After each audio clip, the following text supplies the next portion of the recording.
Okay. I never thought I would be doing this, but guys, I'm switching to Microsoft Edge. So the first reason I'm switching is one is Bing's ability not just to read, but to process and decode natural language. And by natural language, I mean its ability not just to understand what I'm actually saying, as if I'm talking to someone, birds. It's able to understand what I'm saying, even if I make some mistakes. And to show you what I mean, let's head to my laptop. Okay, so here I'm on my laptop, as you can see. Okay, I'm on my laptop. I'm going to copy this text here, and the source of this text. Okay, so I actually scanned it using my iPhone, and I pasted it here on Notion. But as you can see, it wasn't well done. So I'm actually going to copy this, and I'm going to. So we'll first of all try it on Google and see what we get from there. Okay.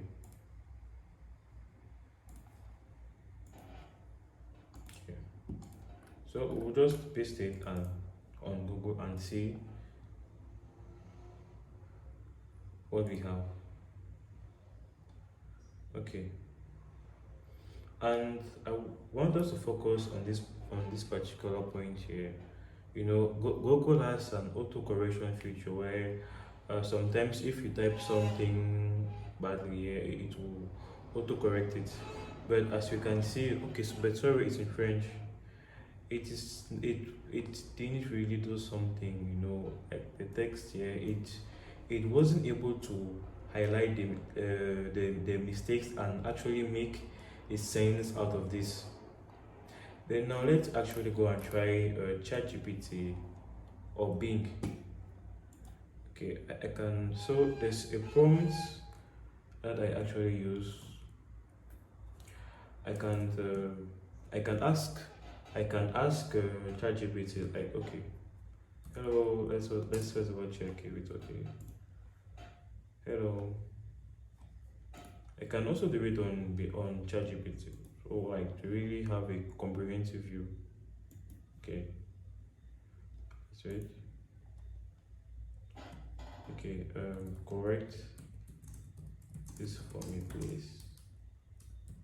For me, please. So I have actually asked Bing to correct this for me, and I'll press enter. So I will send the request. A few moments later. One eternity later.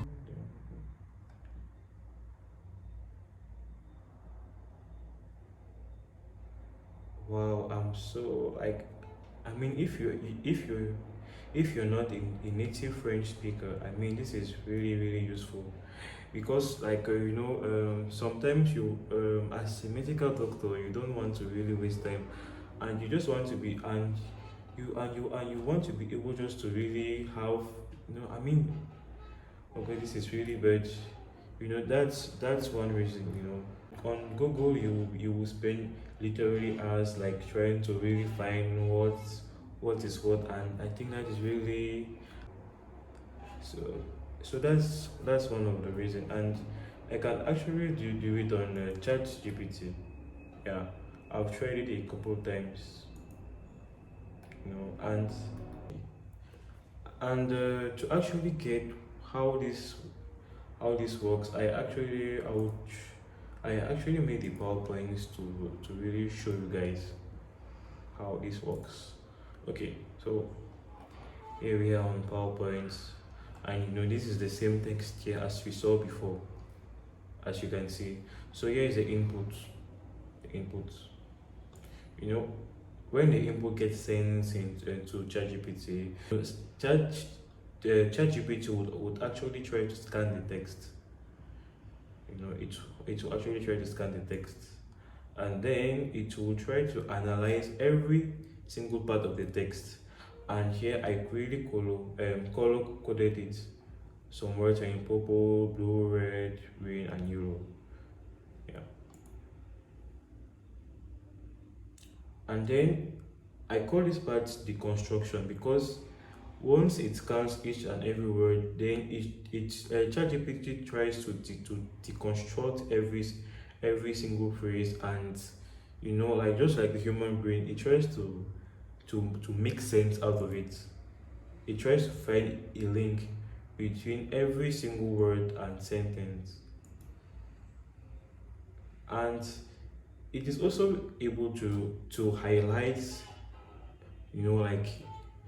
like the errors that were not supposed to be there. And I really think that this is an amazing feature.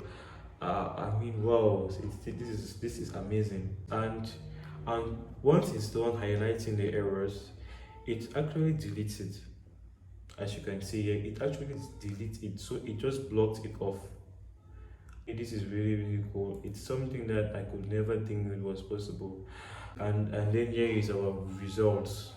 I mean, um in fact, this is the major reason why I'm actually switching, because this what we really get here is really amazing.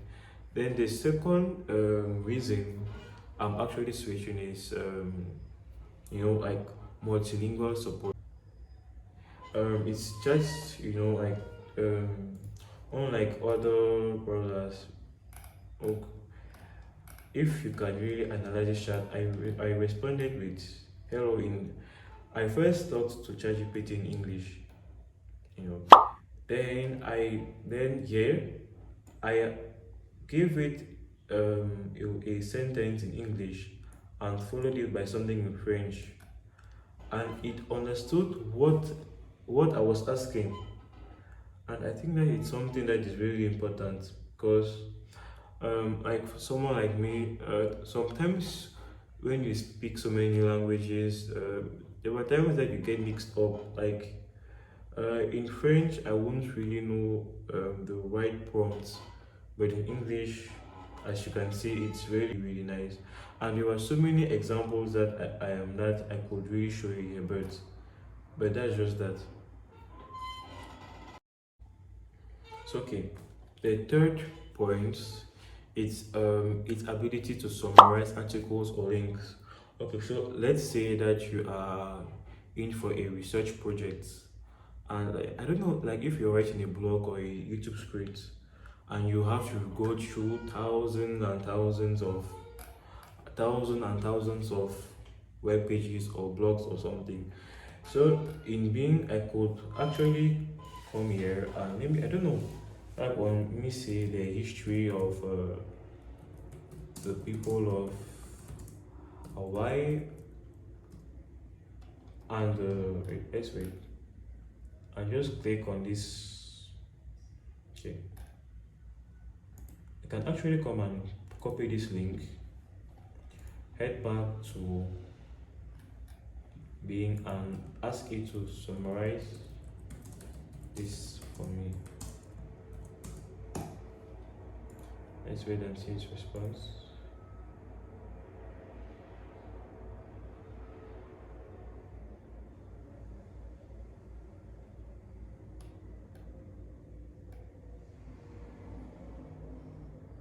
And wow, look, and I really get a summary of this.